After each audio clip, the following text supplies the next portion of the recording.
Coming up on Night Vision News, Wartburg hosted an annual tradition. Waverly is undergoing a second traffic study in the past 4 years. And 2 Wartburg quarterbacks are trying to fill an All-American sized hole. This is Night Vision News.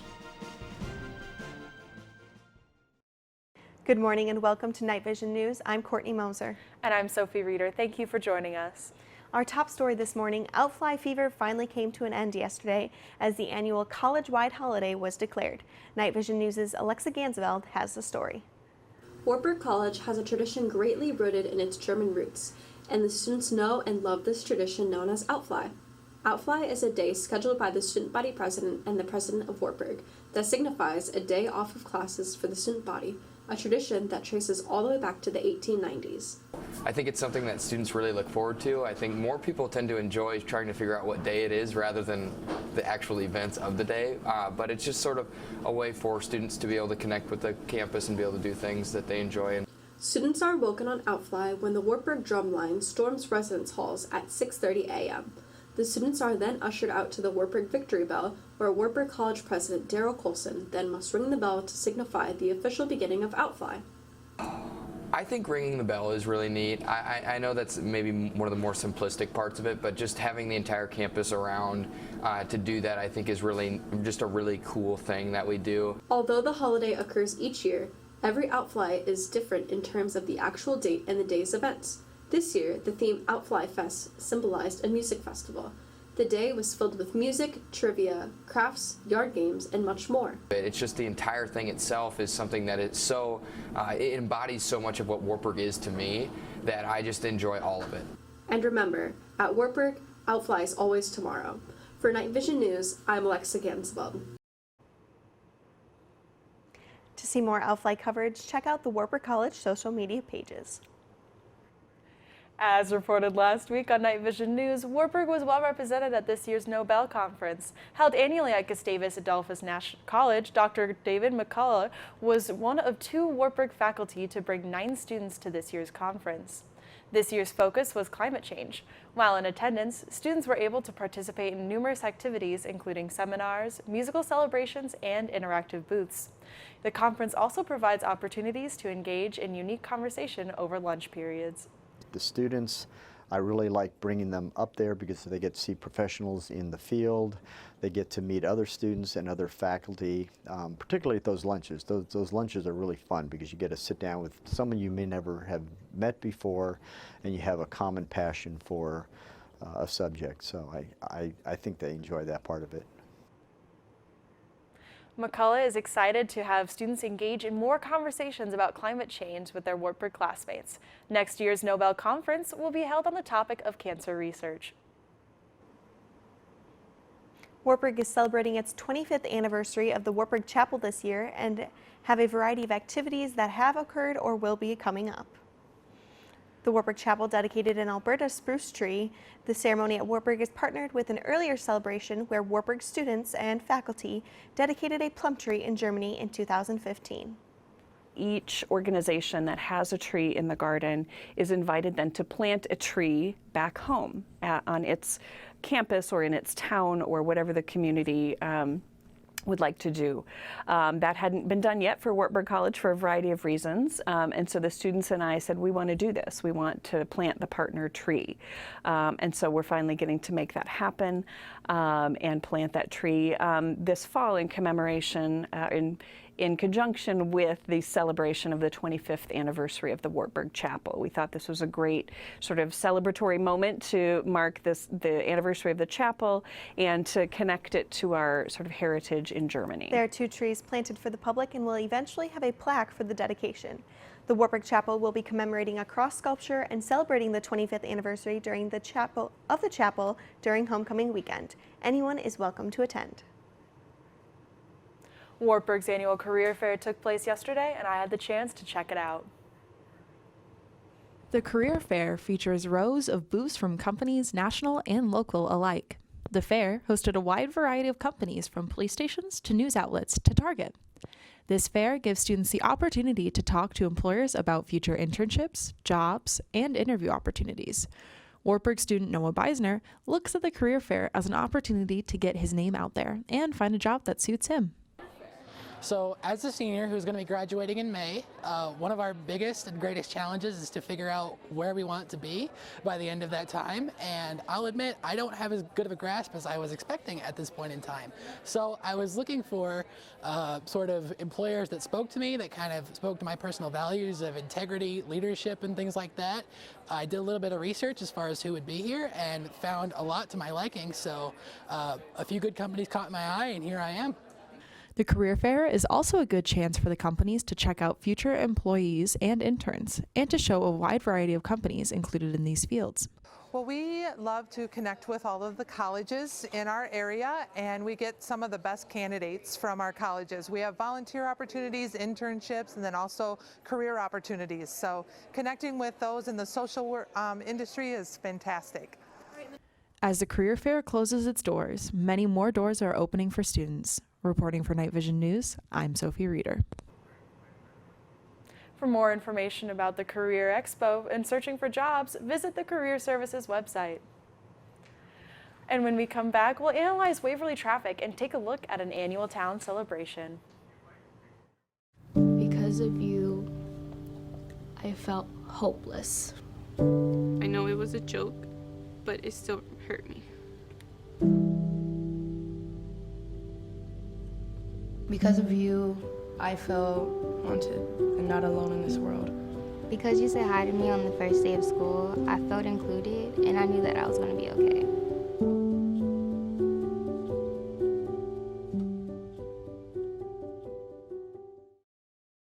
Hey Bobo, do trees tell each other stories?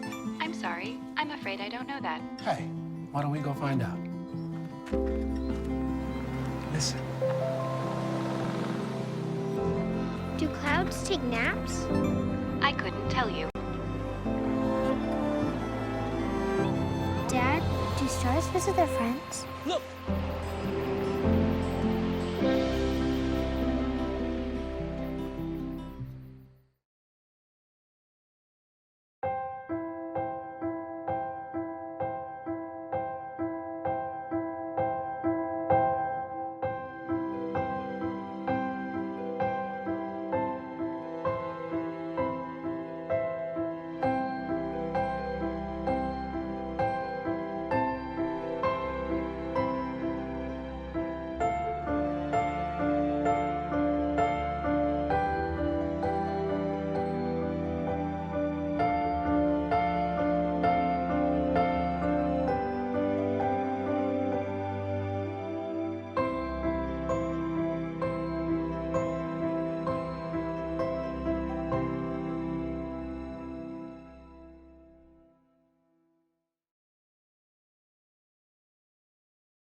Welcome back to Night Vision News. Last weekend, Waverly hosted a town-wide celebration, Oktoberfest.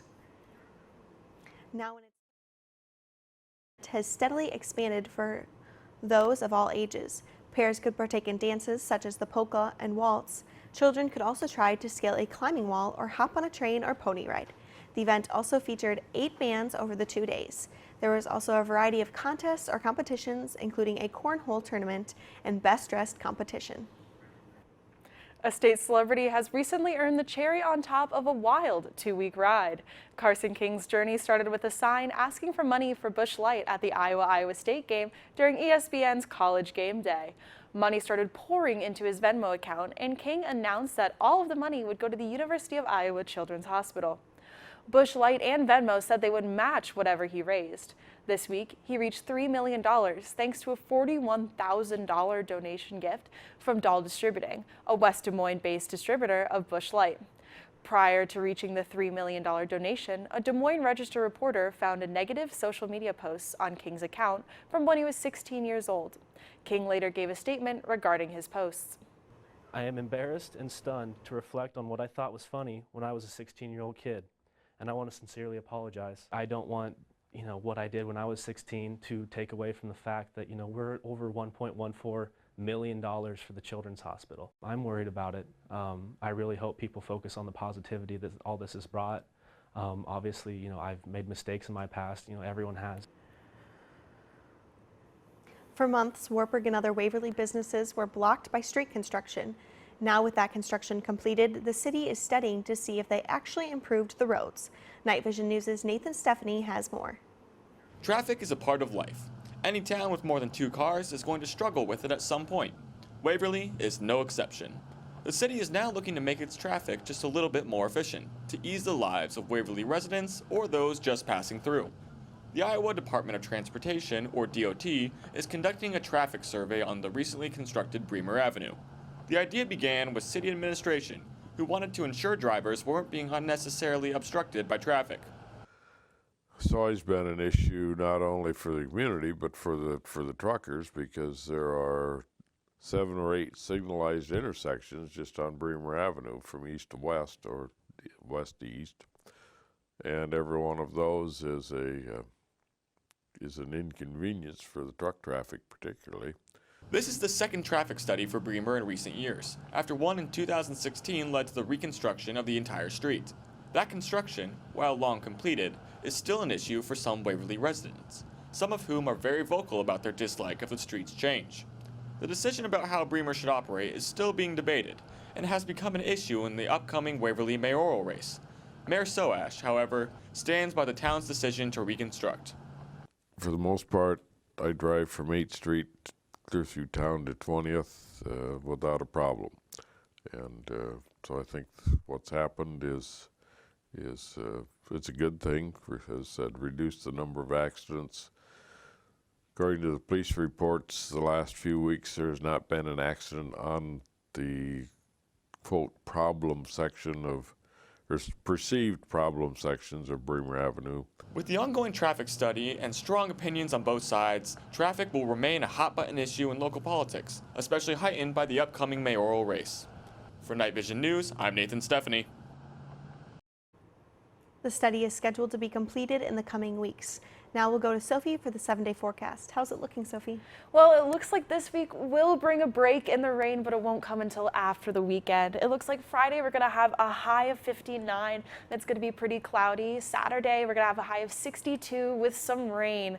Sunday we're going to be a break in the rain with a high of 64. And Monday we're going to see that sun again with a high of 64 and a low of 46. Tuesday is a high of 67 with a low of 51. And Wednesday is going to be our warmest day of the week with a high of 68. But it's going to be partly cloudy out. Thursday is a high of 60, but it'll have some scattered showers. Coming up after the break, we'll have a special guest in studio to discuss Real Men Sing Choir Festival. This year, patriotism shouldn't just be about pride of country. It should be about love. Remember that to love America is to love all Americans, because love has no labels. See on page 4 that the projections need to be tornado next Thursday. Seriously? Thursday? Can't do that. This is really inconvenient. I have yoga that day. I have no time for this. So. I can't do Thursday, but I can do Friday. Disasters don't plan ahead. You can. Talk to your loved ones about how you're going to be ready in an emergency. Don't wait. Communicate.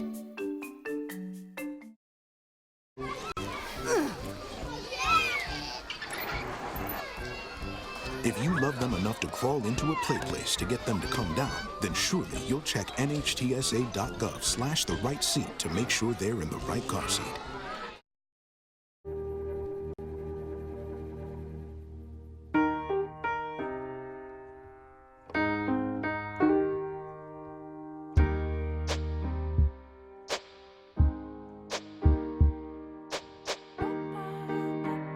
And I can't change, even if I try, even if I wanted to. My love, she keeps me warm. She keeps me warm. She keeps me warm. She keeps me warm. She keeps me warm. She keeps me warm. We are neighbors and best friends. I love my sister. My heart doesn't see race. Love is love. Our family is no less than any other family.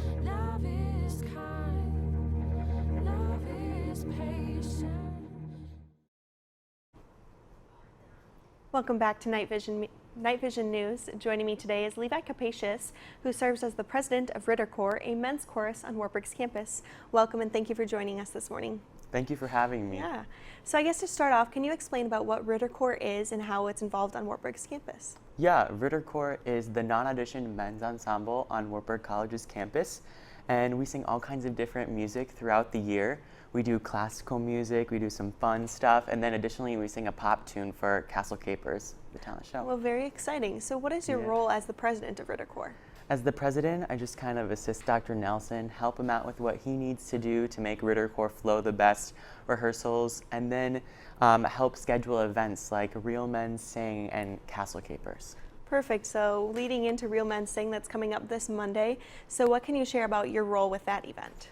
So for Real Men Sing, I actually help plan the festival with Stephanie Clemenson as the festival coordinator. So it's really helped this year to be the president of Ritter Corps and then also have that extra job as planning as a festival assistant.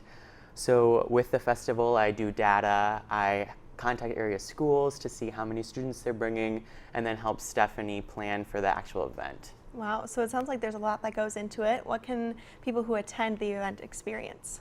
What do they look forward to? We have over 600 guys that come to campus, and we just want to show them that real men do sing, and singing is cool in school. Because some guys think that singing isn't the cool thing to do, but we want to show them that here at Wartburg College, everyone in every different activity, every different major can sing, and it's a lot of fun. So it sounds like a very empowering event. So when people arrive, what will they experience throughout the day? So we'll start out with a mass rehearsal with all 600 guys, and then we'll break out into some sectional time with the middle school choir and then the high school choir, as well as individual parts. And then we have a guest ensemble. Minnesota Boys Choir is bringing their high school group, and they're a very impressive ensemble, and they're going to do a little bit for us as well before the actual concert. Wow, that sounds very exciting. So you mentioned that there's over 600 people that attend this. So are they usually from around here, or where do those people come from? All over the state of Iowa, and some from Minnesota. Southern Minnesota, we have about 5 to 10 schools who bring students from Minnesota. That's very cool. That's so exciting that you get to show them a little piece of Wartburg while they're here too. It's awesome. So what do you think is like a highlight of people who get to attend? What do you think they can really look forward to? I think that one of the main highlights that we try to focus on for Real Men Sing is showing them that what they can become if they really take singing into account as something that they want to put forward for the rest of their life. So we have students in the Ritter Corps who, some of them just started singing in college, but some of them have been singing since 5 years old. So, showing them that even though they don't start until college, or they have started in middle school or high school, they can become that, which is super awesome. Yeah. And did you yourself attend? I did. Okay. I attended in middle school as well as a junior and senior in high school. Oh, well, very cool. And what are you most looking forward to in your new role as a leader with this? I'm most looking forward to, just seeing it from that point of view.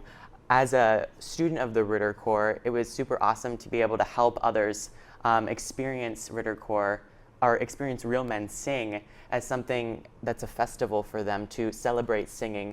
But now I'm going to be kind of behind the scenes, making sure the festival runs smoothly, and that's really rewarding to me. Very cool. And I understand that there's also a concert on there to commemorate the end of the day, so that is the something to look concert's forward to at as well. 5 p.m. Wonderful. Well, thank you so much for joining us this morning, Levi. Thank And you. for sharing more about Real Men Sing, the choir festival. The event's finale concert will begin at 5 p.m. as Levi mentioned on Monday, and it will be live streamed on Night Vision, so be sure to watch it there. Up next on Night Vision News, Ryan Riebenacker will join us for sports, so stay with us.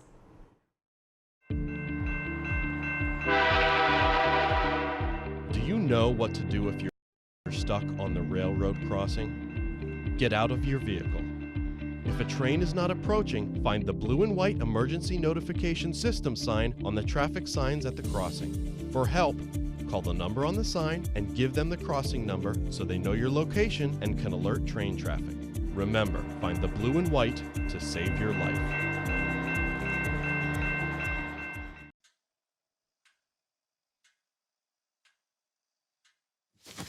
Awkward. Do I look familiar? I should. You might remember me from here. Here.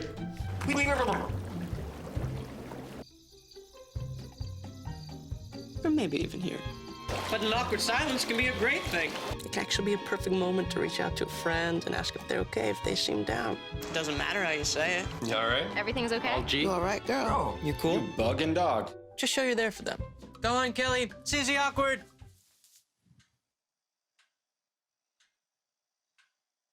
Hey, you haven't really been yourself lately.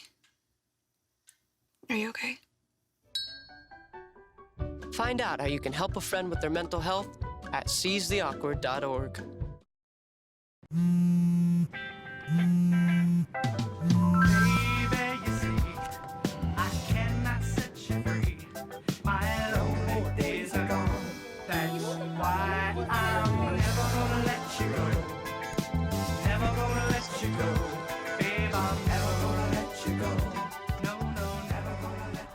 Here you go. Thank you. Thank you.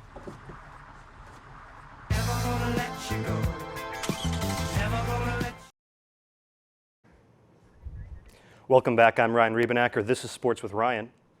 Starting off things first this week with some updates from the American Rivers Conference office. 2 Wartburg athletes earned honors from the ARC this week.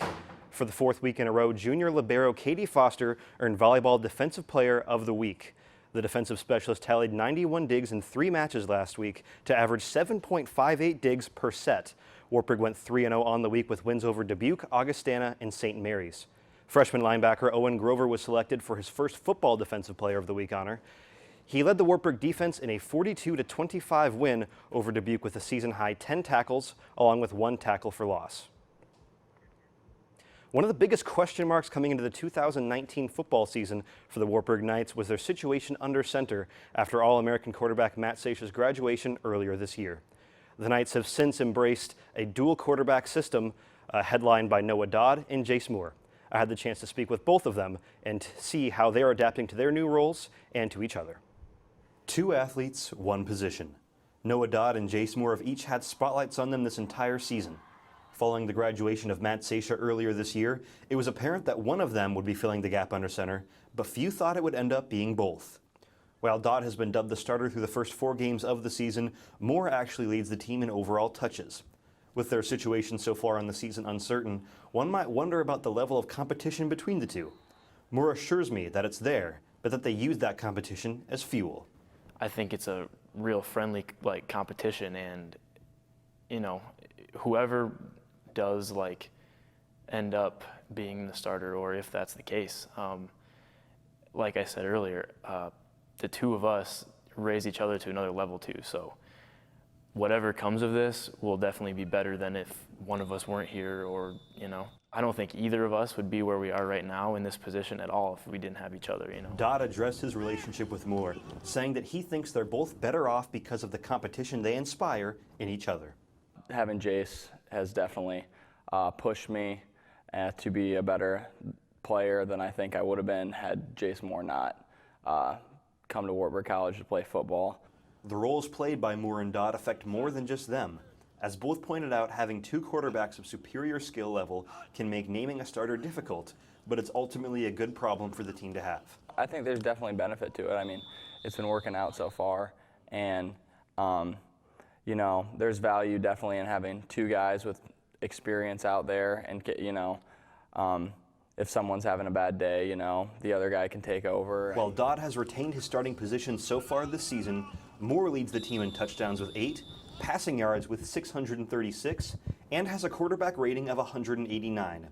Moore also adds another element to the game with his ability to make plays with his feet, as he averages 24 rushing yards per game and has scored on 2 rushing touchdowns. One of the things I've always kind of noticed, even back in high school, no matter who on defense is looking to hit the quarterback, they always seem to underestimate the quarterback. So, I try to hit them harder than they're hitting me, and they a lot of times underestimate how hard I'm going to hit them back. Regardless of which athlete starts the remaining games for the Knights, much will be said and speculated about the Knights' identity at quarterback. For Night Vision News, I'm Ryan Riebenacker. The Knights' next matchup will be against Buena Vista University in Storm Lake tomorrow at 1 p.m., and a lot of eyes will once again be on the quarterback position, regardless of the athlete. Let's catch you up on the upcoming events for Wartburg Athletics. Wartburg has a plethora of home events tomorrow, beginning at 11 a.m. with the Dan Huston Cross Country Invite. The Wartburg men will first take the course, then with the women to follow at 11:45. The women's soccer team will also kick off a game at 1 p.m. against Buena Vista, with the men's game to follow at 3:30. Looking back inside Levick Arena then, the volleyball team will take on Nebraska Wesleyan at 1:30 p.m. When we come back after the break, we'll recap our top stories. What are you doing in there? What's that? I wouldn't do that. What are you doing? What are you looking for?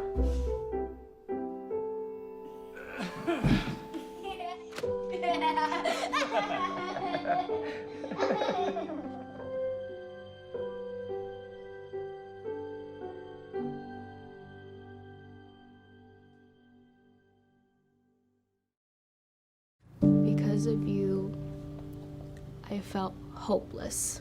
I know it was a joke, but it still hurt me. Because of you, I felt wanted and not alone in this world. Because you said hi to me on the first day of school, I felt included, and I knew that I was going to be okay.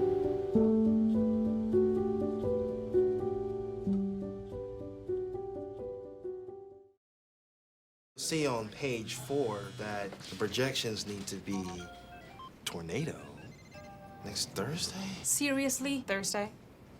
Can't do that. This is really inconvenient. I have yoga that day. I have no time for this. So, I can't do Thursday, but I can do Friday. Disasters don't plan ahead. You can. Talk to your loved ones about how you're going to be ready in an emergency. Don't wait. Communicate.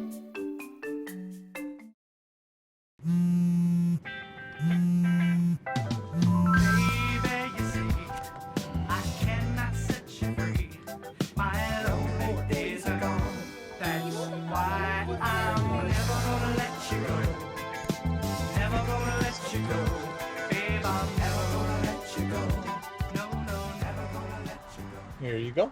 Thank you. Thank you.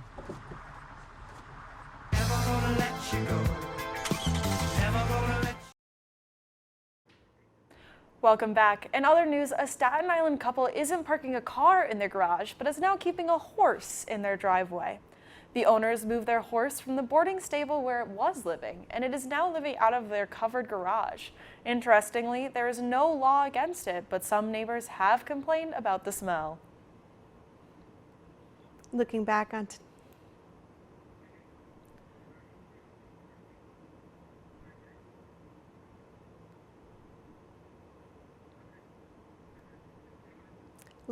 today's top stories, students took a break from their routines as Elfly hit campus. Waverly is about to undergo its second traffic study in recent years, and 2 Wartburg quarterbacks are filling an All-American hole. Thanks for tuning in to Night Vision News.